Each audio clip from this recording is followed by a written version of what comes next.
इसका सामान्य अर्थ होता है निचोड़ या सार तत्व, परंतु काव्य में रस का विशेष अर्थ है जिसका संबंध आनंद से है। भाव यह है कि किसी नाटक को देखने, कविता को सुनने या पढ़ने पर जिस आनंद की प्राप्ति होती है उसी को रस कहते हैं। जैसे हास्य की कविता को पढ़कर या सुनकर हंसी आ जाए, किसी वीरतापूर्ण कविता को पढ़कर सुनकर हृदय में वीरता का भाव, साहस का भाव, उत्साह का भाव जागृत हुआ। अब रस की परिभाषा इस प्रकार दी जा सकती है, कविता पढ़ने या सुनने, नाटक देखने से या पाठक या श्रोता को जिस आनंद की प्राप्ति होती है उसको रस कहते हैं। भरत मुनि ने रस की व्याख्या इस प्रकार की है, विभावानुभाव व्यभिचारी संयोगाद रस निष्पत्ति, अर्थात विभाव, अनुभाव और व्यभिचारी भावों के संयोग से रस की निष्पत्ति होती है, यानी रस निकल कर आते हैं, रस को पहचाना जाता है कि इसमें ये रस है। आचार्य भरत मुनि की परिभाषा रसों का तत्व है, स्थायी भाव होता है, विभाव है, अनुभाव है और संचारी भाव है। अब स्थायी भाव क्या होता है? स्थायी भाव रस का मूल है। स्थायी भाव मनुष्य के हृदय में स्थायी रूप से विद्यमान रहते हैं, इस समय भी विद्यमान है, हर तरह के भाव हमारे मन में विद्यमान है। जैसे रति प्रेम, फूल देख ले आपको बिल्कुल प्रेम होगा, फूल तोड़ कर लेगा, मेरा मन उसे तोड़कर कर रहा। हास, हंसने का भाव भी हमारे अंदर, अगर हंसी की कोई बात कहेगा तो हमें हंसी आ जाएगी। शोक, शोक कोई दुख, बालक को दुख रो रहा बालक देखकर हमारे मन में दुख पैदा हो जाएगा। किसी का चोट लग जाए तो देखकर हमारे मन में दुख, हम उसके प्रति सहानुभूति पैदा हो जाती है। क्रोध, मान लीजिए आपके कोई बालक छेड़छाड़ करा, बार बार पतंग करा, आपको इरिटेट करा तो क्रोध आ जाएगा। उत्साह, जोश, अब मान लीजिए तुम्हारे टीचर कह रहे हैं क्या, इंकलाब जिंदाबाद, हाँ फिर तो बल्ले बल्ले करते हैं, इंकलाब करते रहेंगे, उत्साह हो जाएगा।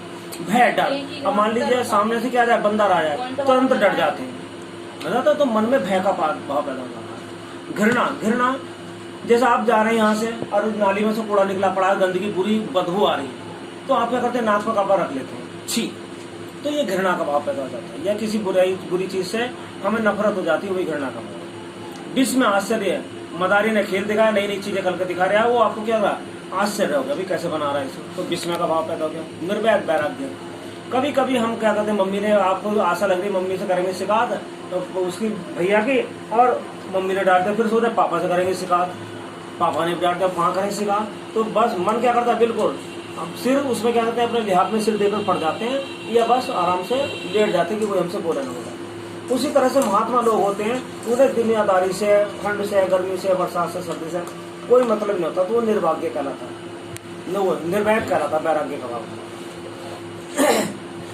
अब रति जो है वो श्रृंगार रस का है, हास्य रस का हो जाता है, शोक का भाव करुण रस में पैदा होता है, क्रोध का भाव रोध रस में पैदा होता है, उत्साह का भाव वीर रस में, और भय का भाव होता है भयानक रस में। घृणा, घृणा होती है विभस, नफरत, और विस्मय आश्चर्य है, निर्वैध शांत। उसके अतिरिक्त दो रस और मान लिए गए हैं, वत्सल वात्सल्य रस में होता है, और भक्ति होती है भक्ति रस में। वात्सल्य रस का मतलब है जैसे माता पिता का बच्चों के प्रति प्रेम होता है, वो वात्सल्य रस कहलाता है। भक्ति, मनुष्य क्या करता है, ईश्वर की भक्ति में लीन हो जाता है, तो वहाँ भक्ति रस पैदा हो जाता है। दूसरा आता है विभाव, भाव जागृत करने के कारण को विभाव कहा जाता है, यानी हमारे मन में भाव क्यों पैदा हो, अर्थात जिन कारणों से किसी कविता, नाटक आदि को पढ़कर या सुनकर सुनने वाले के हृदय में जो भाव जागृत होते हैं वो विभाव कहलाते हैं। एक तो स्थायी भाव तो जो मन में रहता है, अब विभाव वो करा था उस भाव को पैदा करने वाला, कि जो स्थायी भाव है वो कौन सा भाव हमारे मन से निकल कर आया। इसके भी दो भेद होते हैं, आलम्बन विभाव और उद्दीपन विभाव। आलम्बन भाव का उद्गम सहृदय के हृदय में होता है, पर उसका संबंध किसी बाह्य वस्तु से होता है। हमारे हृदय में भाव है लेकिन बाहरी वस्तु से संबंध है, जिसके कारण भाव का उद्गम होता है, भाव निकल कर आता है, उसे आलम्बन कहा जाता है। भावों का उद्गम जिस मुख्य पात्र वस्तु के कारण होता है उसी को काव्य में आलम्बन कहा जाता है। जैसे इसके भी दो भेद हो जाते हैं, आलम्बन के विषय और आश्रय।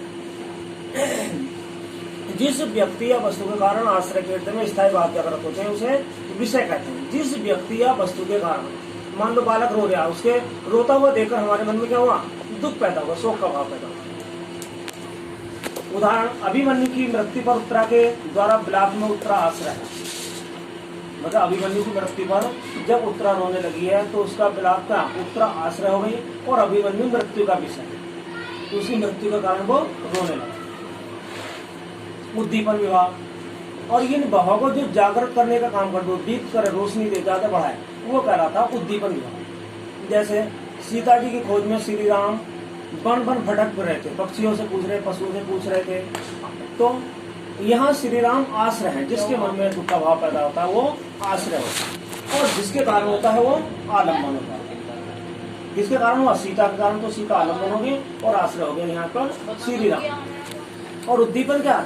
सूनी कुटिया देखी, जब वापस आए वहां पर सीता नहीं है, तो उसके कारण उसके मन में उद्दीपन, भाव जागृत है। अनुभाव, आलम्बन और उद्दीपन के द्वारा आश्रय के हृदय में स्थायी भाव के जागृत होने और उद्दीप्त होने पर आश्रय में जो चेष्टाएं होती हैं उन्हें अनुभाव कहा जाता है। अनुभाव दो प्रकार के होते हैं, कांपना,